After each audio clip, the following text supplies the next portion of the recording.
રાપર તાલુકાના ખેંગારપર ગામને ખેતી ક્ષેત્રે અનેક સીમાચીનો પાર કરી સમગ્ર ગુજરાતમાં ફેમસ કરતા ગોસ્વામી બંધુઓ સાવલા બિઝનેસ પાર્કના લોકાર્પણમાં મળી ગયેલા ગોસ્વામી સમાજના 4 ભાઈઓના 12 પુત્રોએ 40,000 મણ એરંડા અને 5,000 મણ જીરાનો પાક મેળવી વગર ડિગ્રીએ સમસ્ત રાજ્યને આપ્યો બેચલર ઓફ મેનેજમેન્ટનો અનોખો સંદેશ।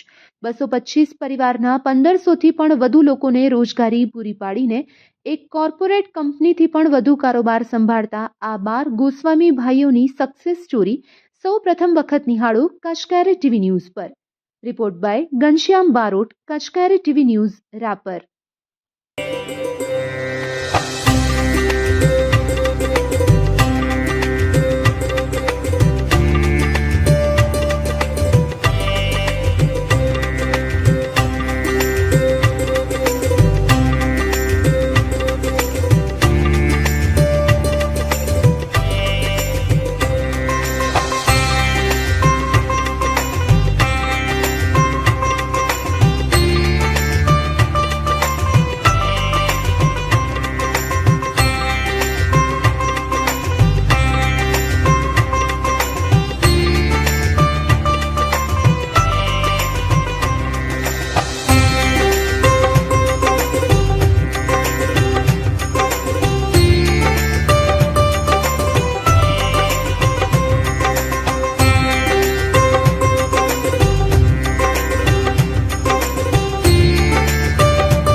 नमस्कार दर्शक मित्रों, हूँ घनश्याम बारोट ने आप जो रहा छो कचकेरी टीवी न्यूज़। खास तो आज जयरे रतनसिंहभाई भीमजीभाई सावला बिजनेस पार्कना लोकार्पण बाबते जयरे मारे अहीं खेडूतोने मळवानुं थयुं त्यारे रापरनो एक एवो खेडूत परिवार के जेने तमे छे ने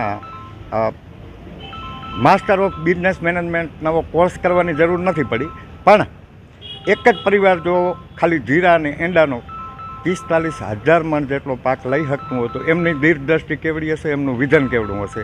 अत्यारे मारी साथे एक 10 नाम गोस्वामी परिवार छे अने ई परिवार द्वारा लगभग रापर तालुकानुं हूँ एम मानुं छुं के मोटामां मोटुं जो उत्पादन लेतो होय तो ई आ परिवार छे।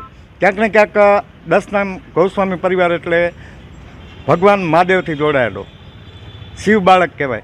आ शिव बाळकोए खेती क्षेत्रे પોતાનું એવડું મોટું નામ કર્યું છે ઋષભભાઈ કે જેનું આપણાને દરેક વાગડવાસીને ગૌરવ થાય। એટલે પહેલાં તો મહાત્માજી આપનો પરિચય આપો તે પછી આપણે આગળ વાત કરીએ।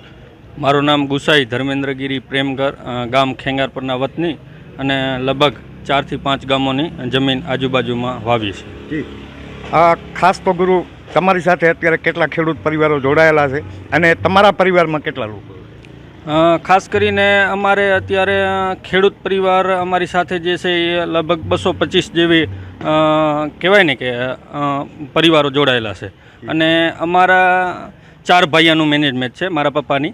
એમાં ગોપાલગર વખતગર, ખેંગારપર ગુસાઈ અને માનગર વખતગર ગુસાઈ ગોપાલ ખેંગારપર અને અમૃતગર જ્ઞાનગર ગુસાઈ ખેંગારપર અને પ્રેમગર જ્ઞાનગર ગુસાઈ ખેંગારપર। અમે 4 ભાઈઓના, મારા પપ્પાના 4 ભાઈઓના 12 છોકરા છીએ અને 12 છોકરા આ મેનેજમેન્ટ કરીએ છીએ।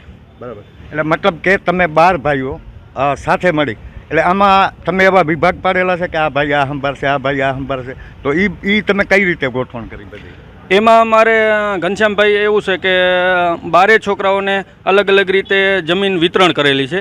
ધારો કે મારી કને અત્યારે 350 એકર જમીન છે, તો 350 એકરમાં જે કાંઈ ખેડૂત પરિવાર છે એનું ટ્રેક્ટરોનું બીજ, ખાતર, રોકાણ જે કાંઈ કરવાનું હોય એનું મેનેજમેન્ટ બધું મારે કરવું અને જ્યારે બધાએ 12 ભાઈઓનો હિસાબ છેલ્લે અમે એક ચોપડે લઈ જઈએ છીએ અને એક જ હિસાબમાં હિસાબ કરીએ છીએ।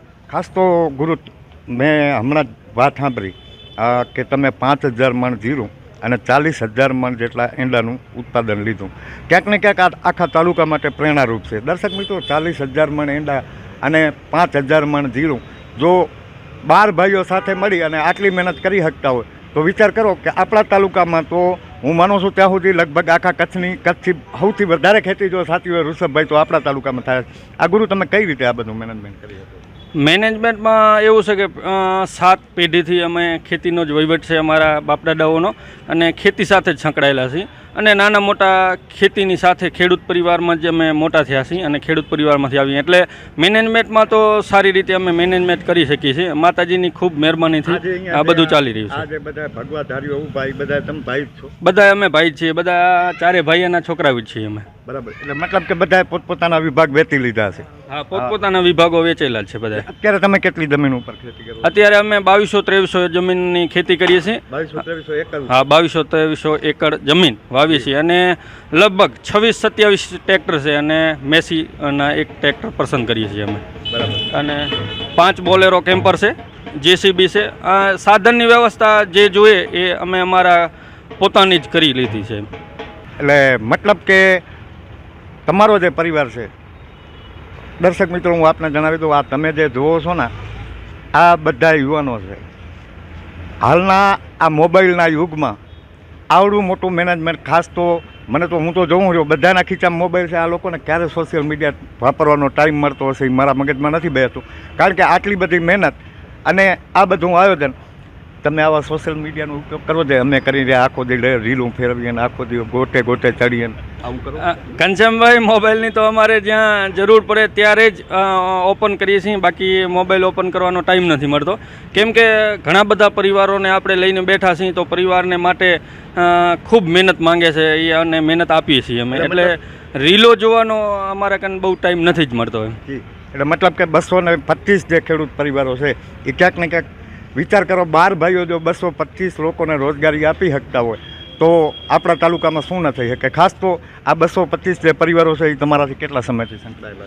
અમારાથી લગભગ સમજો ને કે અમુક 25 વર્ષથી એક જ જગ્યાએ અમારી જગ્યા ત્યાં સંકળાયેલા છે. 10 વર્ષથી તો ઘણા પરિવારો એવા છે કે 10-10, 12 વર્ષથી અમારી સાથે જ છે, અને પરિવારોને સમજો ને કે સગવડની અંદર ગમે ત્યારે અને ડિલિવરી પ્રસંગ હોય કે દવાખાના અન્ય પ્રસંગ હોય, ગમે એ પૈસા હોય તો અમે એનું આંખ બંધ કરી અને પરિવારની સાથે આપણા પરિવાર વતી માની અને બધી પુરવાર કરી દેતા હોય છે.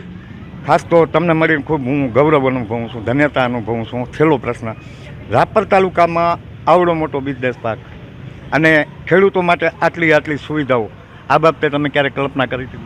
નહીં, અમે ક્યારે અત્યાર સુધી આવી કલ્પના નથી કરી કે આપણા તાલુકામાં, ઘરના તાલુકામાં, આપણી ઘરની ભૂમિમાં આવું બધું થશે. પણ વાડીલાલ શેઠ, પંકજભાઈ અને હીરા મહારાજની ખાસ આ બધી ડેવલપમેન્ટ કરી અને સાવલા બિઝનેસ પાર્કમાં આજ ખાતર વિતરણ અને જીરા માટે જે એપીએમસીની માર્કેટ ને કાંટાનું ઉદ્ઘાટન ને થયું એનાથી ખૂબ ખુશ થયા, કેમ કે અમારે ક્યાંક ને ક્યાંક ભાડા ધક્કા ટાઈમ ઘણો બધો બચશે. એટલે ધન્યવાદ કહીએ છીએ અમારે અહીંયા વાગડના શેઠને કે આ અહીંયા રાપરમાં આવો બિઝનેસ પાર્ક બનાવવાનો એક સંકલ્પ કર્યો ને આજે પૂરો કર્યો એને. ખાસ તો રાપર તાલુકાના ખેડૂતોને જે રીતે તમે જે રીતે ખેતી કરો છો, રાપર તાલુકાના ખેડૂતોને શું સલાહ આપશો કે શું એમના માટે શું કરવું જોઈએ કે જે આ કક્ષાએ આપણે પહોંચી શકીએ? આ કક્ષામાં પહોંચવા માટે તો જો બધા સાથે મળી અને એક તો પરિવાર સાથે હશે તો જ આ સુધી પહોંચાશે. તો પોતાનો પરિવાર હોય કે બીજાનો પરિવાર હોય, એને પોતાનો પરિવાર માની અને સાથે મળી અને કરીએ તો પહોંચી શકીએ, બાકી ન પહોંચી શકીએ. ઋષભભાઈ, તમે આખી વાત સાંભળી ધર્મેન્દ્રગીરીની, આ જે બધા મહાત્માઓ ઊભા છે, ખરેખર ખેતી આ એમનો વિષય જ નથી, કારણ કે આ તો શિવ બાળક છે, અમને વિષય છે પૂજા. એ ખેતર એક બે હોય ગામો ગામ હશે બધા ગુરુઓ પાસે, પણ આનું જે મેનેજમેન્ટ છે એમની પાસે વગર ભણે જે MBA જેટલું જે એમનું મગજ છે. શું કહેશો? 100%. આ ખાસ તો તમે જ્યારે ખેડૂત છો ત્યારે એટલે આ ખેડૂતો પાસેથી શીખવા જેવું એ છે, કેમ કે તમે એગ્રીકલ્ચરનું ભણશો ગણશો પણ ત્યાં પુસ્તકીય જ્ઞાન મળશે. જ્યાં સુધી તમે ફિલ્ડ ઉપર એટલે કે ખેતરે નહીં પહોંચો ત્યાં સુધી તમે એનાથી બાકાત રહેશો. હું ટોટલ જેટલા પણ એગ્રીકલ્ચરનું ભણે છે કે એને રિલેટેડ છે, પ્રેક્ટિકલ ખેતી જોવી હોય, પ્રેક્ટિકલ મેનેજમેન્ટ કેવી રીતના થતું હોય છે, સમયનો મેનેજમેન્ટ. ખેતી એટલે સમય સાચવવાની હોય છે. વરાપ થાય અને વાવણી ન થાય તો મોલ ન ઉગે. તો આ લોકો પાસે આ બધી વસ્તુ શીખવાની અહીંયા ખાસ જરૂર છે કે કેવી રીતના ટીમ બનાવીને કામ કરે છે. એક કોર્પોરેટ જેવી રીતના કામ કરતું હોય ને એ પ્રકારનું તમારે અહીંયા મેનેજમેન્ટ જોવું હોય વાગડની ધરતી ઉપર, તો તો આ અહીંયા એક બેસ્ટ એક્ઝામ્પલ આપણી પાસે છે.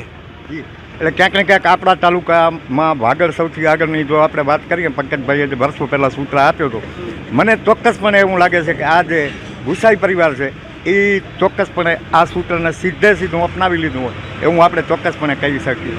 100%. એ તો દેખાય છે.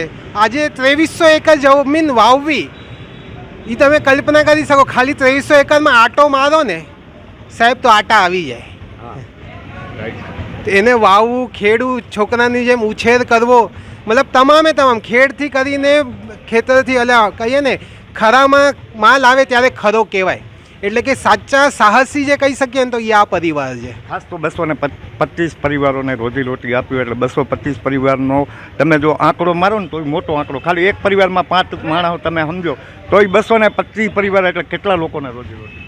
જો ઓછામાં ઓછા 1500 લોકોને રોજી આપે છે. એટલે એક કોર્પોરેટ કંપનીમાં આટલા માણસો કામ નહીં કરતા હોય જેટલા આ લોકો 12 ભાઈઓ થઈને સંભાળે છે અને એ ઘરના સદસ્ય તરીકે સંભાળે છે. ખાસ તો આજની તારીખમાં સંયુક્ત કુટુંબો જ્યારે બહુ વિંખાતા જાય છે, ભાઈઓ વચ્ચે ક્યાંય કોઈ સ્નેહ નથી રહ્યો, એ વખતે કાકા મોટા બાપાના 12 ભાઈ, એક ભાઈ કહે એટલે બધાને જેનું જે છેલ્લે એક ચોપડામાંથી જ્યારે આવી જતા હોય ત્યારે સૌ પ્રથમ તો હું તમારા વચ્ચે જે આ હંપ છે ને એને વંદન કરું છું. શું કહેશો?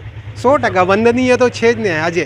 કેમ કે એમના 4 ભાઈના 12 દીકરાઓ એના અંદર, એટલે બીજી પેઢીમાં આવવું ને એ તો કોઈક પુણ્યાય હશે તો જ આ થયું હશે. તો દર્શક મિત્રો, આ હતા રાપર તાલુકાના ખેંગારપર ગામના ગુસાઈ પરિવારના એવા યુવાનો કે જેમણે આખા રાપર તાલુકા માટે એક પ્રેરણારૂપ બનવાનું કાર્ય કર્યું છે. ખાસ તો આજે સાવલા બિઝનેસ પાર્કમાં આવીને મને એમનો જ્યારે પરિચય થયો, અવારનવાર મને પંકજભાઈ વાત કરતા હતા ક્યારેક તો હુઈ જાય એમની મુલાકાત લે. આ માણસો મળવા જેવા છે, તાલુકાને પ્રેરણા આપે એવા માણસો છે. પણ આજે કુદરતી અનાયાસે અહીંયા જે એમને મળવાનું થઈ ગયું, ખરેખર આ પરિવારમાંથી આખા તાલુકાએ પ્રેરણા લેવાની જરૂર છે. અને આવા પ્રેરણાત્મક માણસો આપણા તાલુકામાં છે, એનું તાલુકાના એક નાગરિકે અને ખાસ તો ખેડૂતોએ ગૌરવ લેવું જોઈએ. Ghanshyam Barot, Kutch TV news, Rapar, Kutch.